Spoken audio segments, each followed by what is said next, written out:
Tapi kalau kita baca di hadis yang kedua ini, kita tahu maksud hadis yang saya sebutkan di awal tadi, yang mana tidak bermanfaat di akhir zaman kecuali dinar dan dirham. Itu maksudnya apa? Nah, pesan Nabi itu bukan kita disuruh dadakan ngumpulin atau transaksi pakai dinar dan dirham, sengaja nyari-nyari, sengaja ngumpulin, sengaja mencari dinar dan dirham atau membelinya.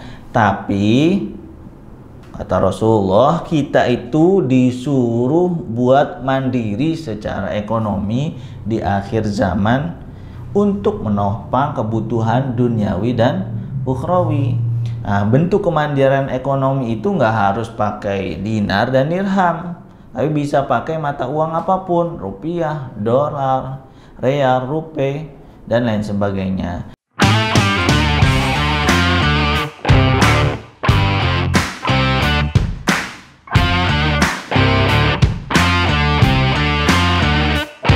Assalamualaikum warahmatullahi wabarakatuh.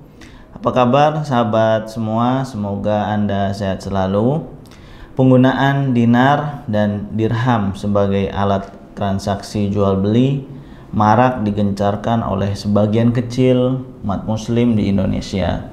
Ini diantaranya digerakkan oleh sekelompok ustadz akhir zaman yang menurut kami kurang tepat dalam memahami sebuah pesan Rasulullah Shallallahu Alaihi Wasallam dalam hadisnya. Nah, ternyata setelah saya telusuri, Ustadz akhir zaman ini mengutip hadis riwayat sahabat Al-Miqdam bin Ma'di Karib. Begini redaksi Arabnya: la ya'tiyanna 'alan nasi zamanun la yanfa' fihi illa dinar wa dirham. Artinya, suatu saat nanti manusia akan merasakan masa di mana hanya dinar dan dirham yang bermanfaat di masa itu. Apakah benar hadis itu bermakna Rasulullah meramalkan bahwa nanti umat manusia hanya bertransaksi dengan dinar dan dirham? Nah, mari kita kupas satu persatu sahabat semua. Pertama, terkait hadis yang dikutip Ustadz akhir zaman itu tentu dhaif.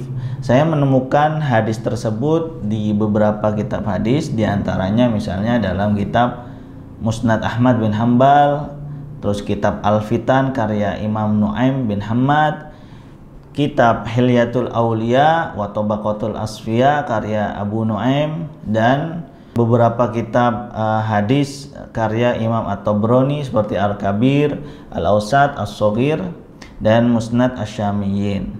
Nah, mengapa sih hadis itu dikategorikan sebagai dhaif? Menurut Syekh Syu'aib Al-Arnaud, ahli hadis kontemporer, yang mengutip pendapatnya Imam Ibnu Hajar Al-Asqalani dalam Atraful Musnad Al-Imam Ahmad ibn Hambal, ada dua hal yang menyebabkan hadis itu dhaif. Pertama, salah satu perawi hadis tersebut bernama Imam Abu Bakar bin Abi Maryam. Walaupun memang beliau itu seorang sufi dan ahli hadis, akan tetapi menurut banyak ulama ahli hadis, hafalan hadis beliau ini bermasalah. Nah, ketika bermasalah maka hadisnya pun ikut bermasalah. Kemudian yang kedua, Imam Abu Bakar bin Abi Maryam ini sebenarnya tidak pernah bertemu dengan perawi sahabat yang di atasnya, yaitu sahabat Al-Miqdam bin Ma'di Karib. Abu Bakar bin Maryam lahir pada masa pemerintahan Abdul Malik, ya sekitar 65 sampai 86 Hijriah. Nah, kemudian ia wafat pada tahun 156 Hijriah. Sementara sahabat Al-Miqdam lahir sebelum Hijriah dan wafat pada tahun 87 Hijriah. Dalam versi lain, sahabat Miqdam wafat pada tahun 88 Hijriah. Ini artinya saat Abu Bakar bin Maryam lahir, Al-Miqdam itu baru saja wafat sekitar 1 atau 2 tahun sebelum kelahiran Abu Bakar bin Maryam. Dalam khazanah ilmu hadis, kasus seperti ini disebut dengan inqita'us sanad atau keterputusan sanad. Makanya hadisnya juga dhaif. Memakai hadis dhaif untuk membahas permasalahan akhir zaman itu tidak diperbolehkan.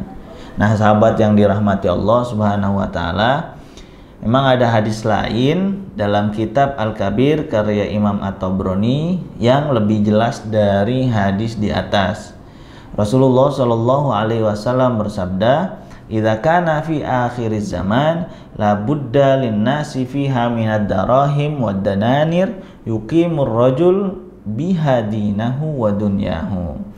Artinya, di akhir zaman itu manusia harus punya dirham dan dinar yang mana dapat ia pergunakan untuk kepentingan agama dan dunianya.